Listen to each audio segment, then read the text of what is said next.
Infrastructure Board on the 15th of September.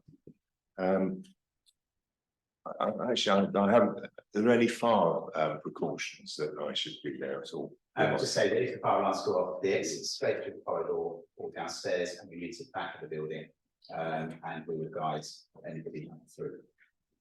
Perfect. There's no tests planned. Excellent. Thank you very much.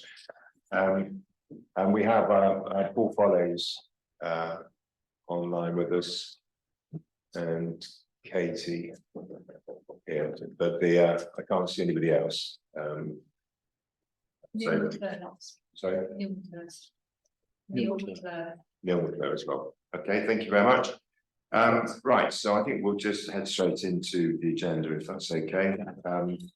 So starting with the minutes of the last meeting, which have been circulated. Are those agreed? Thank you very much. Any actions arising from those minutes that we won't pick up during the course of the meeting? No? Okay, thank you. Right, in that case, we go to item 3, which is an update on progress. Elaine, you're going to. I should add the apologies from Jeremy Hunt, actually, who's on official business somewhere else in the country, but Richard Nelson has joined us on his behalf. Thank you, Elaine. Thank you, Chair. Good morning. Highlighted in the progress report, I'd like to draw your attention to the progress that the Farnham Infrastructure Programme has made in Farnham. There's been a great deal of work carried out. So just as a quick update for the different projects, wayfinding. So to date, we've installed 11 out of the 15 totems in Farnham, which you can see around the town.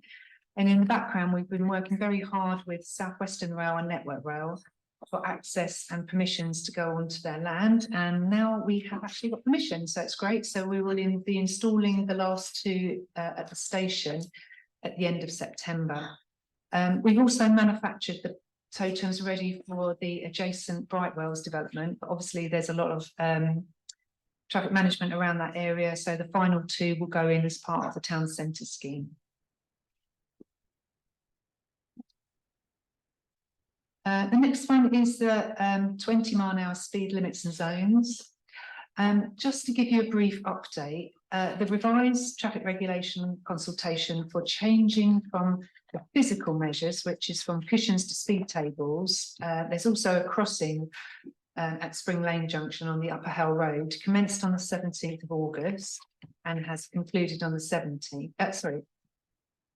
14th of September. The design team are now looking at all the feedback to determine where objections are upheld, partially upheld or set aside.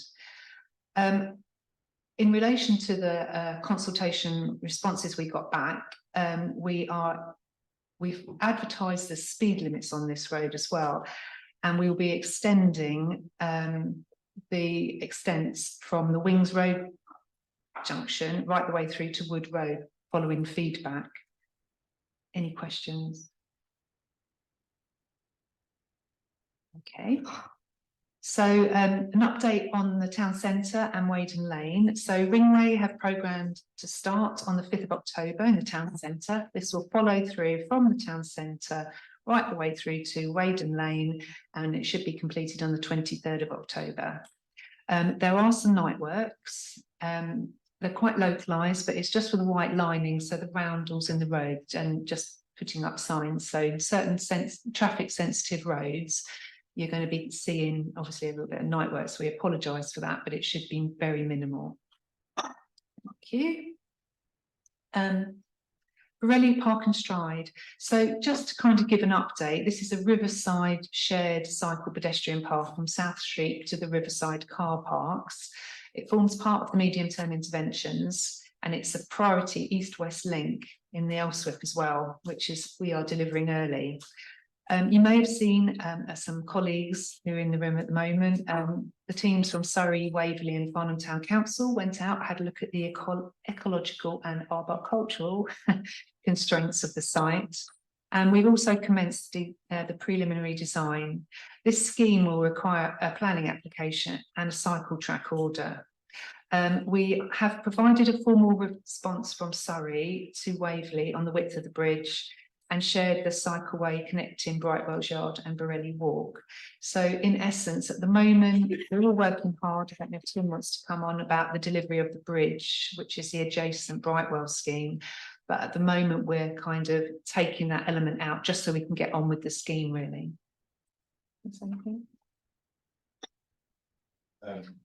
Does anybody want to any sort of further information on that? I think, you know, there is, I think, you know, we are all very focused on ensuring that we do have a 4-metre bridge.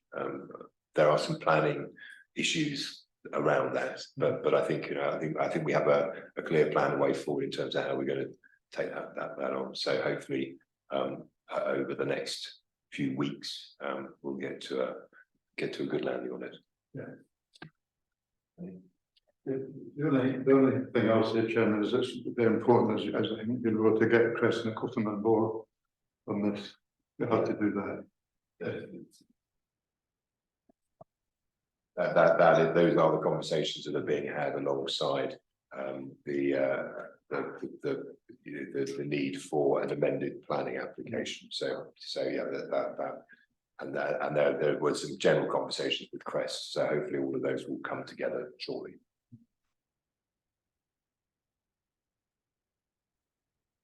Water Lane roundabout. So the detailed design's now been completed with our Surrey Highways team. We've done some trial trenching, drainage surveys, just to make sure that we've got the utilities correct and there's no risk to the project. We've also engaged with the disability groups in the area, and a stage 2 road safety audit has recently been carried out, and the team will be reviewing the feedback ready for construction. Town centre improvements. We've had a lot of work on this at the moment since the last board. So we met with Waverley's executive group the other day, just to kind of give a brief insight on the Farnham Infrastructure Programme and the town centre improvement scheme. We've also spoke to our Strategic Infrastructure Programme Board on the 5th of September to release some capital funding to commence the detailed design. This was approved. And the business case for the town centre scheme is currently being prepared, and it's due to be issued to our infrastructure board on the 19th of September.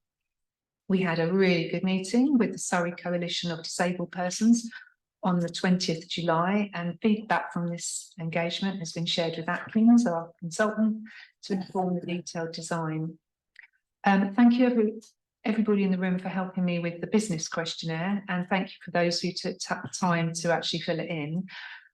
This information has been shared with Atkins to inform the detailed design and input into the parking review that we'll be carrying out soon. And then the bid for the Waverley SIL application is currently being prepared, and it's due to be submitted on the 16th of October for funding.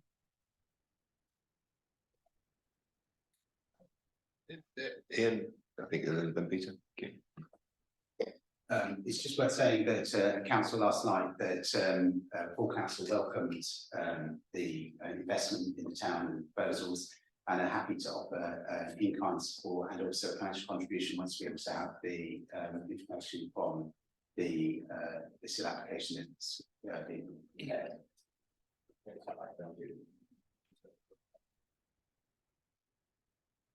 Thank you. I'd just like to go on record thanking Elaine and the FIP team in Surrey for coming all the way in person to Waverley to brief our executive. It was most valuable, and I'm sure we can influence by education. Thank you.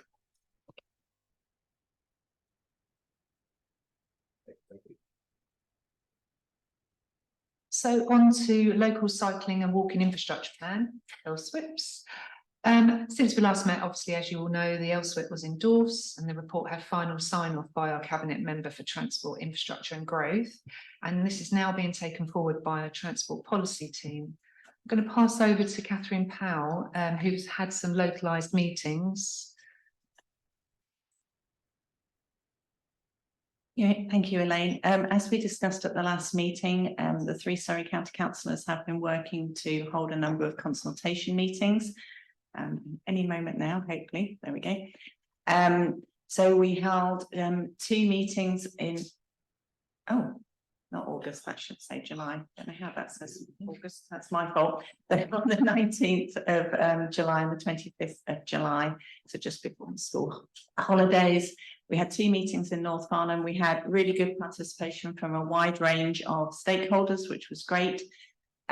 We reviewed the routes that people use for walking and cycling today.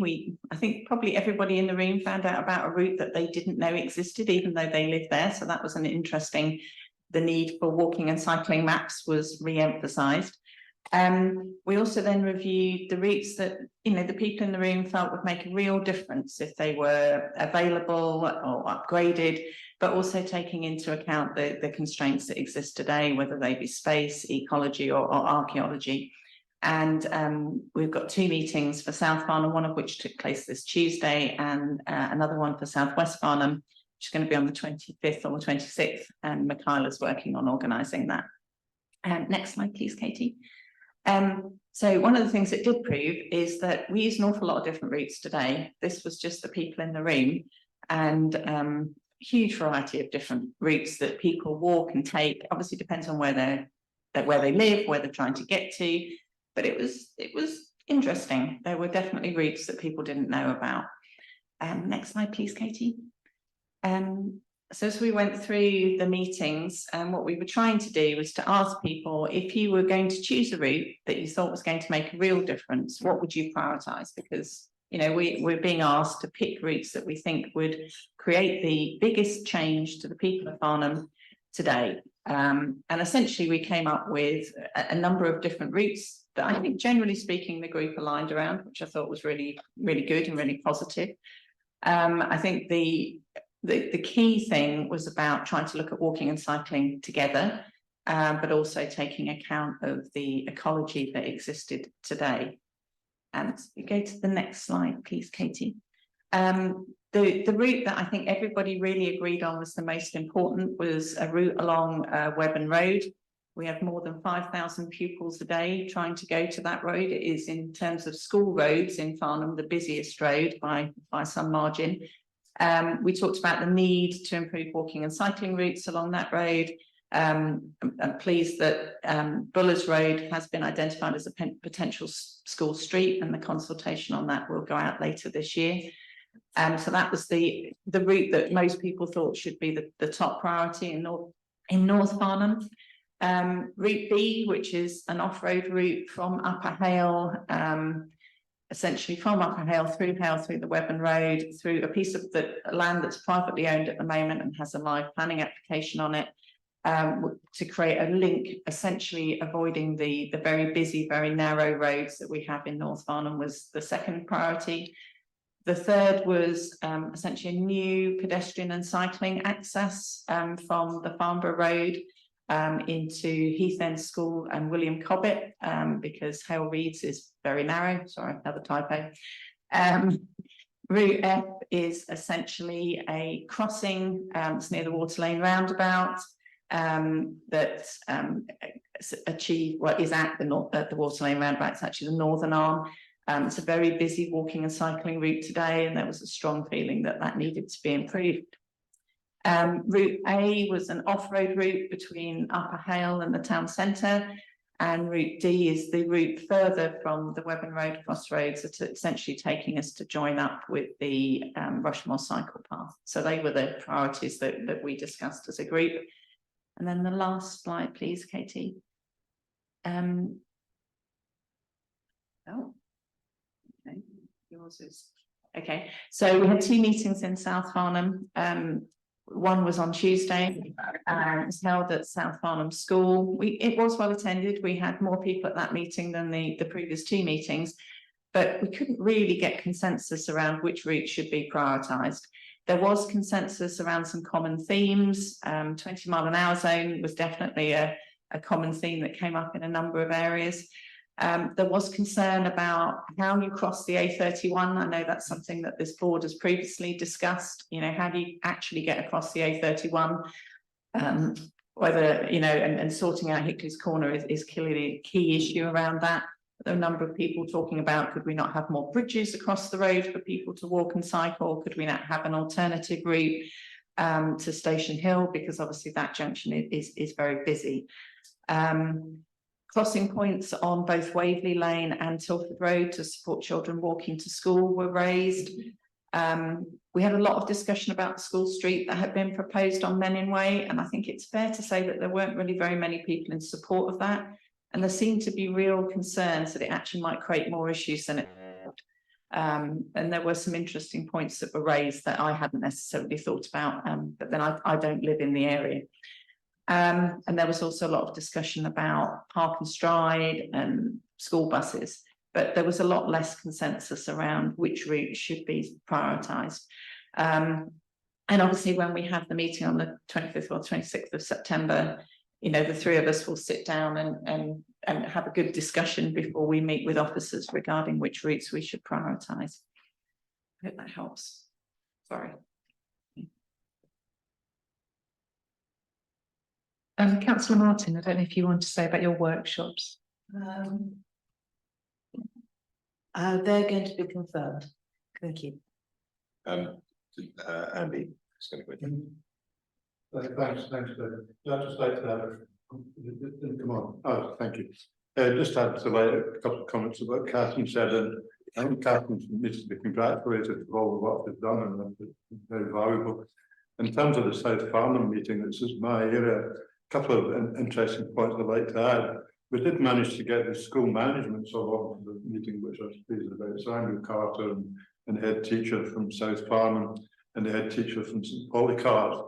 And it was interesting that they had not even heard of school streets. So I thought I'd make you aware of that. And we were a bit sort of, why didn't we know about this actually? That there's a proposal for a possible school street in Menin Way, and we've never even heard of it. So that's just a communication thing we need to be aware of.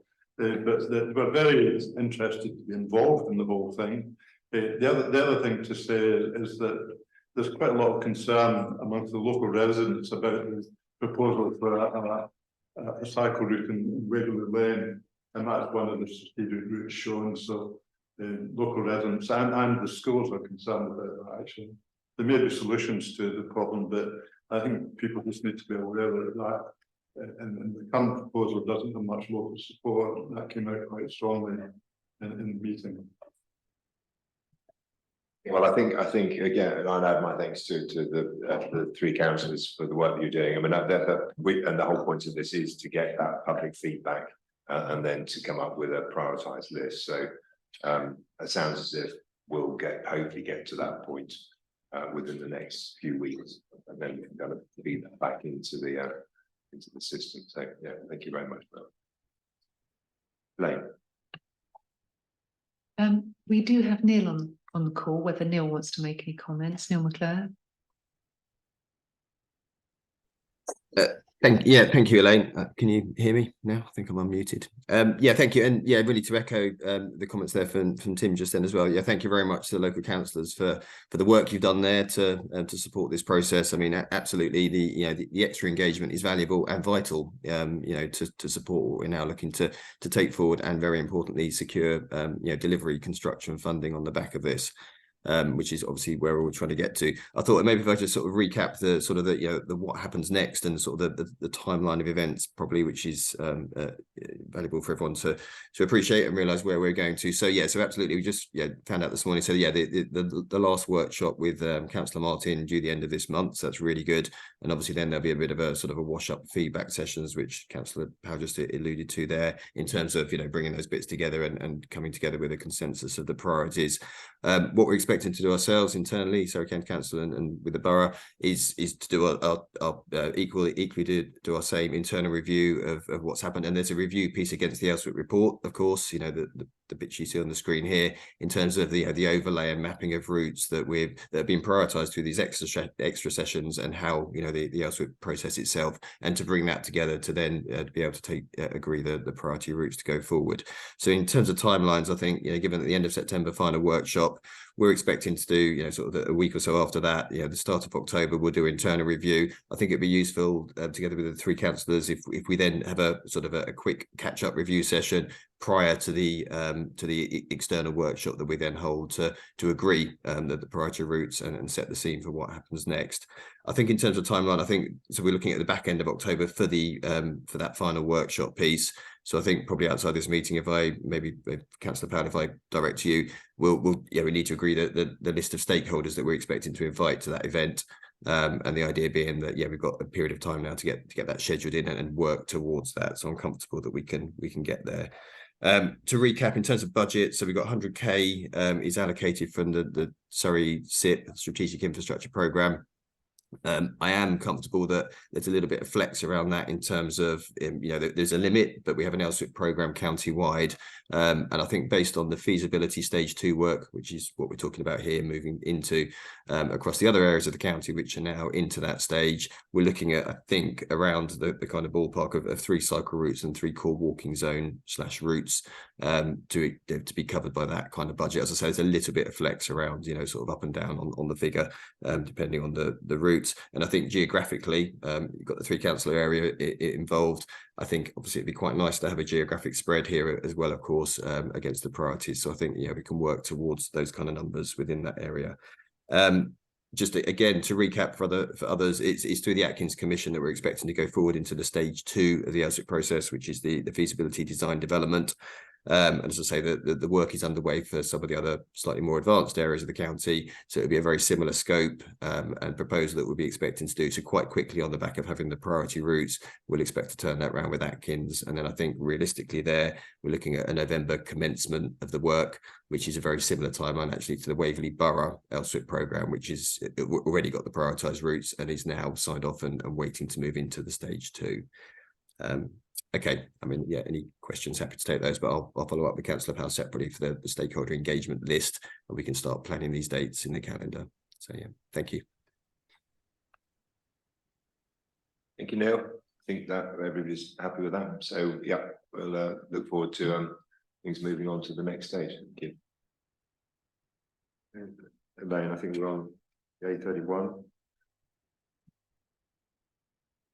Thank you. So no further update at the moment. DfT have informed Surrey that Treasury are currently considering the overall national wide roads funding position, and as a result, the A31 strategic outline business case is delayed until Treasury complete this review.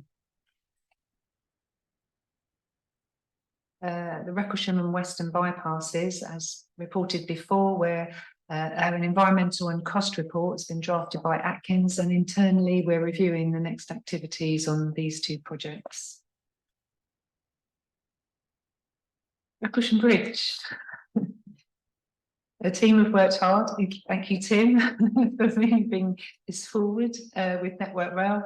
As you can see, the photographs, Network Rail have now they have completed. We were just waiting for the low bridge sign, which has been done, which I got sent this morning. So it is much more conspicuous, as you can see. Can I just record our thanks to the chairman of Network Rail, Lord Hendy, Peter Hendy, who took a personal interest in having this work completed in return for a favour elsewhere in the county. But I think, bearing in mind the presentation we had the last time in terms of actually what is feasible in terms of doing something with this bridge. I mean, it's not perfect, but at least I think pretty much any HGV driver should be able to see the bridge. Now, I think there is some more work to be done on there anyway, isn't there? But it's definitely, I think, an improvement. I think there's some maintenance works which Network Rail are going to be doing at the same time.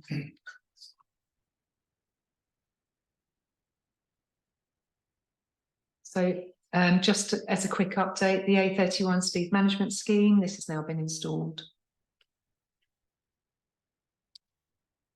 Key milestones. So just as an update, on the 20 mile an hour, it's scheduled that we start the town centre scheme on the 5th of October, which will go on to the 23rd of October.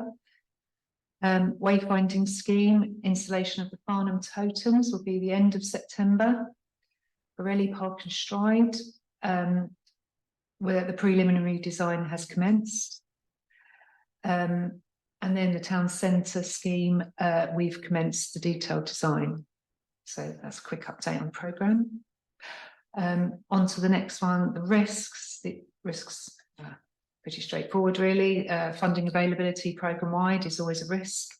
And then an alignment with the evolving central government policies, etc., on climate change, etc. Scope creep, there's a lot of adjacent projects and within FIP, so obviously the finances for the programme are constrained, so we have to make sure that scope doesn't change. Inflation, I think everybody knows economically which is happening. Achievable programme, there's a number of dependencies and projects which obviously all have to align together. We're working hard to ensure that these are fully reviewed, and something like Borelli's, that, you know, we're taking on board comments, etc. And obviously there's an opportunity which has been included as the South Street, Union Road Street resurfacing works, which can take place at the same time. Thank you. David. Thank you very much. Progress. One thing that concerns me, I think it concerns a lot of people, is that we know about new prohibition, and we're not turning around now, the level of enforcement of those restrictions. Because I mean, in some respects, particularly on the road, there's a lack of credibility. You know, is that one very restriction that's not being enforced? What action has been taken, please? So I was going to deal with that under any other business, but I'll deal with it now. So first of all, can I thank all the volunteers, the HGV Farnham watch team and so on, that have done a tremendous job in identifying vehicles that you know, have on the face of it have kind of breached the restrictions. Just a few statistics: 901 HGVs have been recorded over the last 9-month period, over a sort of period of 136 days. 317 warnings are issued, so about a third of those have had warnings. 523 though couldn't be followed up, partly because they were overseas vehicles, registered overseas and so on. 61 had permitted access, and so on, and actually the observations mainly were between 8 AM and 12 PM. And a number of those were kind of entering into the town for valid reasons. However, it is clear from the work the officers have done that it's not, you know, there is not sufficient compliance. So there are a series of things that are now going to happen. One is around better signage, and there needs to be some conversations with Hampshire on that. What we'll do is, after this meeting, we'll circulate a more detailed note from officers, but just to sort of give you the highlights. So there'll be better signage, but there is a recognition now that we need sort of camera enforcement. So what we're expecting to happen is that the organisation who are responsible for on-street parking enforcement will have within in the next few weeks, I gather, a camera car, and that will come here on a regular basis, you know, and to carry out enforcement. But I think the officers are also looking at a more permanent solution in terms of a fixed camera or fixed cameras. So I think you know, there are challenges around enforcement. Certainly, I mean, the trading standards team who do sort of periodic things, but they don't have the powers. They need a police officer with them to stop a vehicle and so on. So, but they're working on that as well. But what's in terms of the actual next steps, there needs to be a 6-week consultation around around camera enforcement. So there will be that public consultation will start in October. And it will be, you know, perhaps if when you've got the detail, you can publicise that through Facebook and through the social media. And also there is now contact with all local stakeholders, Hampshire County Council, HGV operators and Logistics UK, telling them that there will be enforcement commencing in the very near future. But we just need to get through that consultation period. I can't imagine, I hope there will be no opposition to that. I don't know what happens if there is, if anybody objects. But, you know, I'm pretty confident that there will be, you know, to start with a mobile camera, mobile vehicle enforcement, and then we will look at putting in some permanent solutions. Yeah. The town centre CCTV system does have the ability, the software does allow for the size of vehicles to be recorded. So in the consultation, you can include the use of those cameras. So it does have access to the town centre CCTV system on roads. It is a way of connecting in some way. We would work with the officers to see if that can be done. Yeah, I'm not an expert on this, but I know, having asked the question before, whether you can use speed cameras to also capture HGV enforcement, and you can't.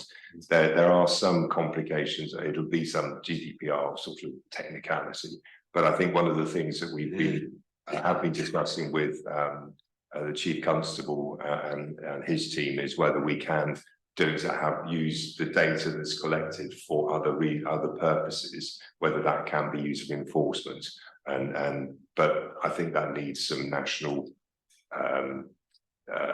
legislation or something. But we'll feed that in, and if they can access that data and use it for these purposes, then absolutely that would be great.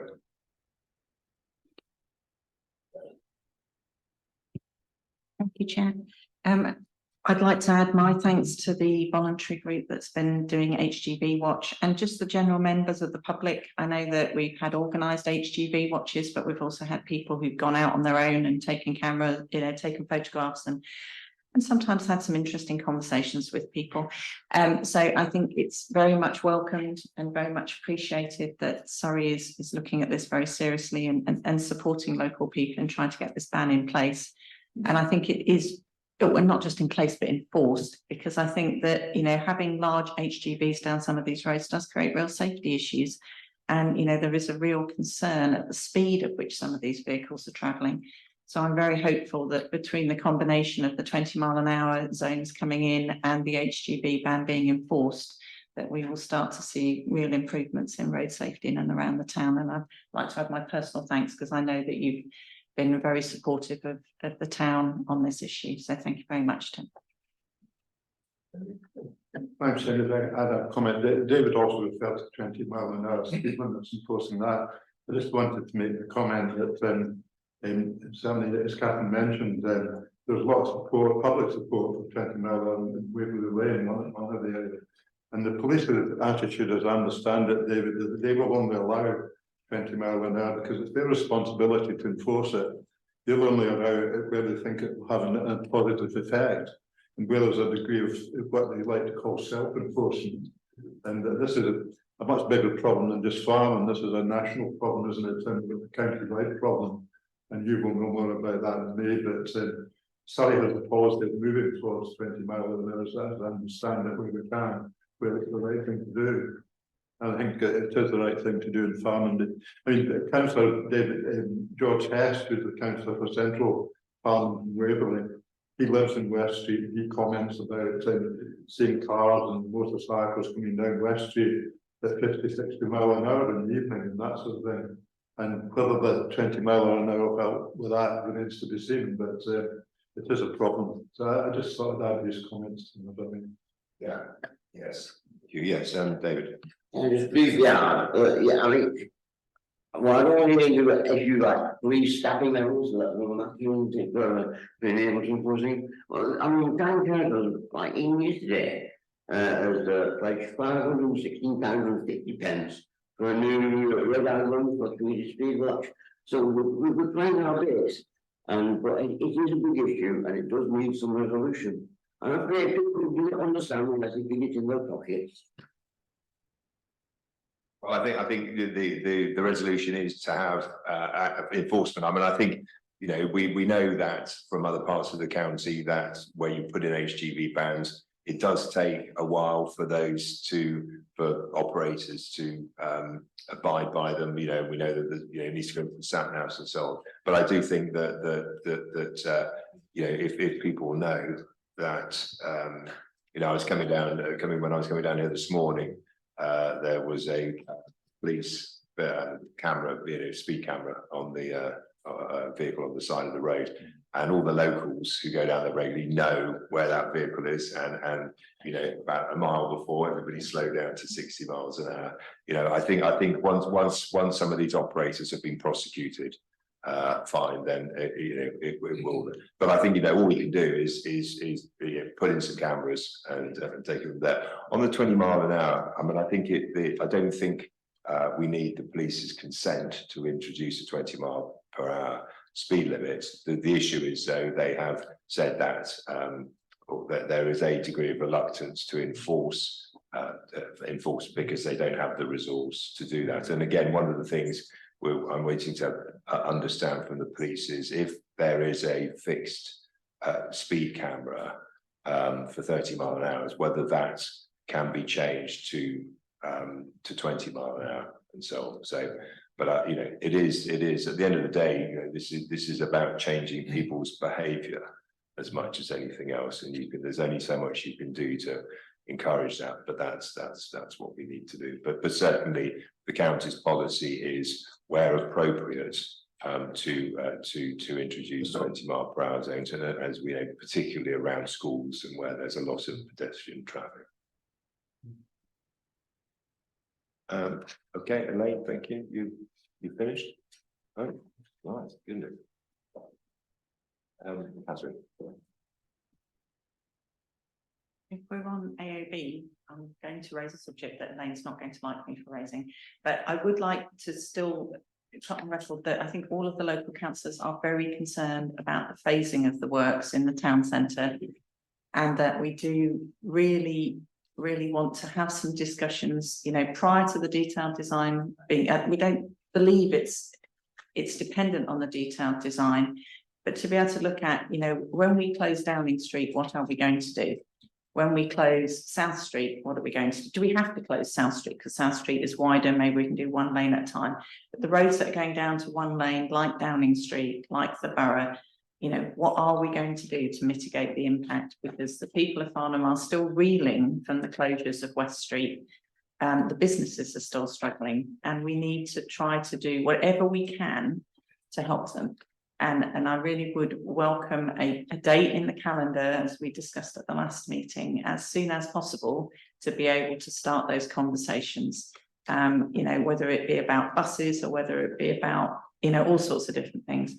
And the other thing I wanted to mention is I wanted to just at this board raise, just to help to further raise awareness of the introduction of the digital demand responsive transport system for Farnham. You could get that right, I tried hard. And just to say that it, you know, it's worth publicising the use of that system. My mum's tried it a couple of times, and although she had been using the hop service anyway because she doesn't drive, she has found that if she's not going shopping, actually she can use this system. She came into Farnham on Saturday, she went around the Heritage Open Day places. I created a little map overlay on the Heritage Open Day map that actually included the walking routes because they're not shown on that map. So I think that, you know, there's lots of positive things going on that I would also like to recognise. But I really do want that meeting, Elaine. I'm really sorry, because I do think it's important for the town. Thank you, Catherine. I think it would be best to set it up in November, if that's okay, diarise, because then at least I can engage the contractor and give them time to ready and have a look at the scheme.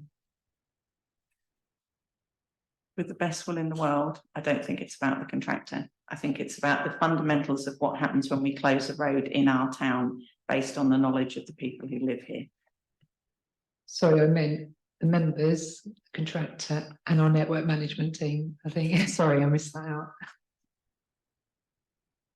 Okay, well, I think there was a commitment to have that meeting, so we'll leave you to agree to it, if that's okay. David?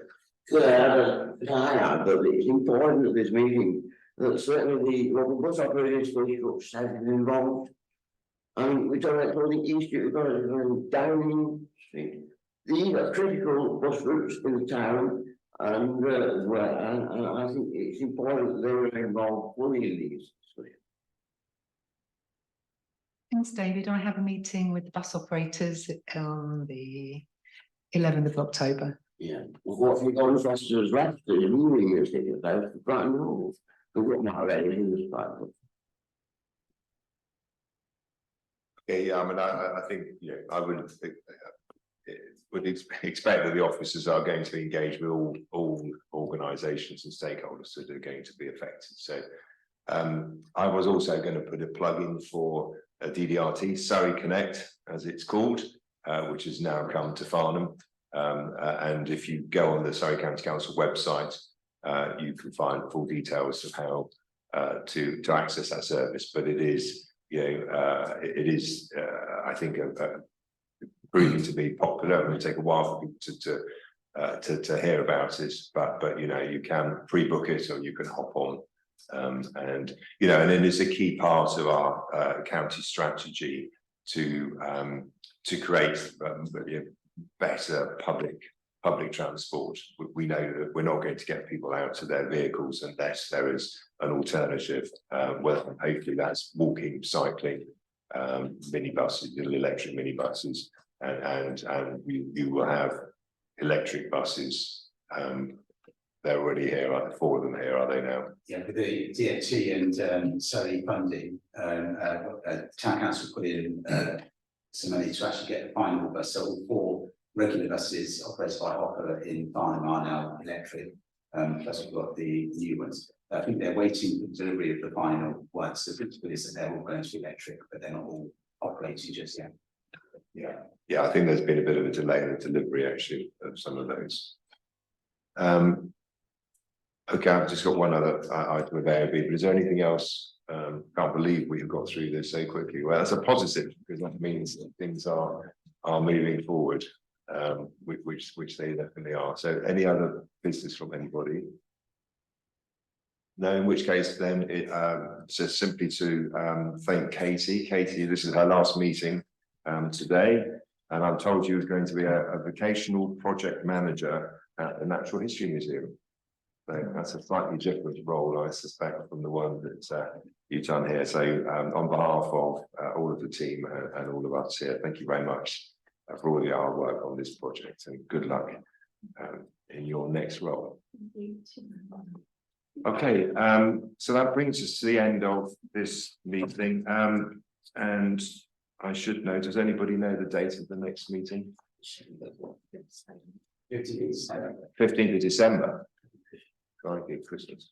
Okay, good. Well, you'll have all your Christmas decorations up by then, so we'll look forward to seeing you all then. So thank you very much.